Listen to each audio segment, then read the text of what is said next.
కాకినాడ జిల్లా శంఖవరం మండలం అన్నవరం గ్రామంలో వీరవెంకట సత్యనారాయణ స్వామి వారి ఆధ్వర్యంలో నడుస్తున్న సంస్కృత ఉన్నత పాఠశాలలో ఈ రోజు అతిరథ మహారథుల మధ్య విద్యార్థులు తల్లిదండ్రులు ఆత్మీయ సమావేశం జరిగింది. ఈ సమావేశంలో పలువురు వక్తలు వారి యొక్క అనుభవాలను ఆశయాలను తల్లిదండ్రులకు పిల్లలకు వివరించడం జరిగింది.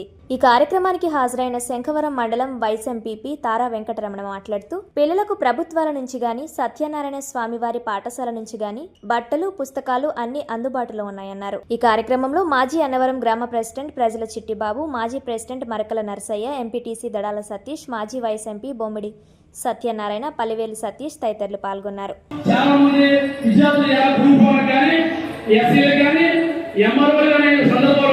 మరి అన్నవరం సరిహద్దులో మనం చూస్తున్నాం. అలాగే అన్నవరం దేవస్థానంలో ఈ రోజు ఉద్యోగాలు చేస్తున్న 100%కి 60% ఉద్యోగస్తులు కూడా మరి అన్నవరం దేవస్థానం స్కూల్లో చదువుకోవాల్సిన కూడా మనం చూస్తున్నాం. అలాగే మరి ఈ రోజు ఒక ట్రైన్ డ్రైవర్ లేడీ మహిళ చేస్తుంది, అలాగే ఒక పైలట్ డ్రైవర్ మహిళ చేస్తుంది.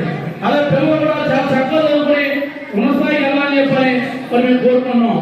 అలాగే మరి ప్రిన్సిపల్ పిల్లల మీద ఉన్న కోట్ల రూపాయలు పెట్టి ఫలితాలు చూస్తారు.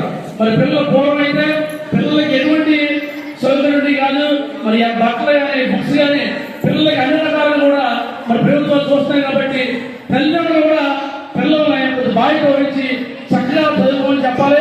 అలాగే మన అన్నవరం గ్రామంలో మన అన్నవరం హై స్కూల్ కూడా ఆయన కూడా ఒక గ్రూప్ వన్ ఆఫీసర్ కూడా చేసిన సందర్భం కూడా మీ అన్నవరంలో ఉందండి. అలా ఎస్సీగా ప్రమోట్ అయ్యే అన్నవరంలో ఉన్నారు, మరి ఎంఆర్పీగా చదువులు ఉన్నారు. అన్నవరం చేస్తున్న ఏ ఊరిలో చేస్తున్నారు అందరూ కూడా ఎలా దేవస్థానం శాఖ మంది ఈ స్కూల్లో కలుపుకొని కొండ మీద ఉద్యోగాలు చేస్తున్న పరిస్థితి కూడా మనం చూస్తున్నాం. అలాగే మరి అన్నవరంలో చేసేవాడు ఎలా మన ఆర్మీలో ఉన్నారు, అన్నవరం చదువుకున్న వాళ్ళు మరి పైలట్లో ఉన్నారు.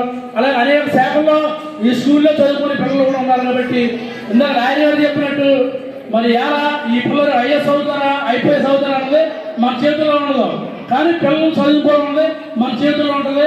మరి ప్రతి ఒక్కరు కూడా మరి పిల్లలు చదువుకోవాలి.